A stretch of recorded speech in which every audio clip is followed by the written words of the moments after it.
Welcome top news today. Trump photographed leaving the White House on December 21. By Chip SomodevillaGetty Images. Back in November, concerns emerged that Donald Trump's White House might not be up to the task of wrangling Republicans in time to guarantee the party's success in the 2018 midterm elections. Trump's chosen political director, Bill Stepien, had neither deep ties on Capitol Hill nor sway in the administration, two somewhat crucial assets for the person tasked with herding party leaders and synchronizing efforts with the Republican National Committee. Nobody knows what the F he's done or is doing to advance the president's agenda politically, a senior administration source told Axios, while a prominent conservative leader called Stepien's office a completely passive operation. After the GOP suffered a crushing in Virginia, New Jersey, and Alabama, it seems Stepien's incompetence is just the tip of the iceberg. In recent weeks, Trump allies have warned the president about what looks to be an increasingly grim 2018 landscape. Ahead of the special election in Alabama, RNC Chairwoman Ronna Romney McDaniel outlined the Republican Party's eroding support among women in a two-page memo delivered to White House Chief of Staff John Kelly, Politico reported. McDaniel reportedly cautioned that a full-throated endorsement of Roy Moore, an accused child molester, would likely accelerate the GOP's exodus of women supporters. Moore has denied any wrongdoing.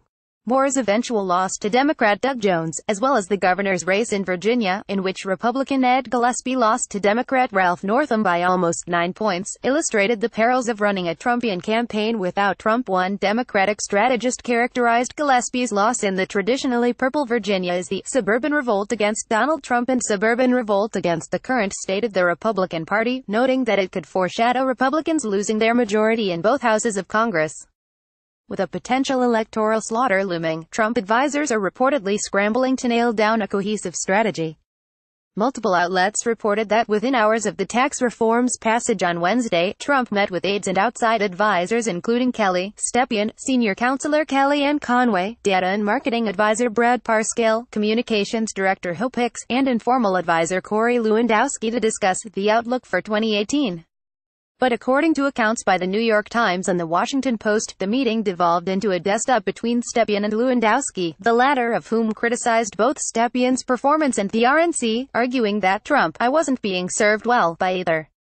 After the meeting, Stepien and Lewandowski continued their dispute outside the Oval Office, though three people briefed on the exchange told the Times https www.nytimes.com 201712221 Use politics Trump Stepien Lewandowski.html?_ro that they ended their conversation on cordial terms.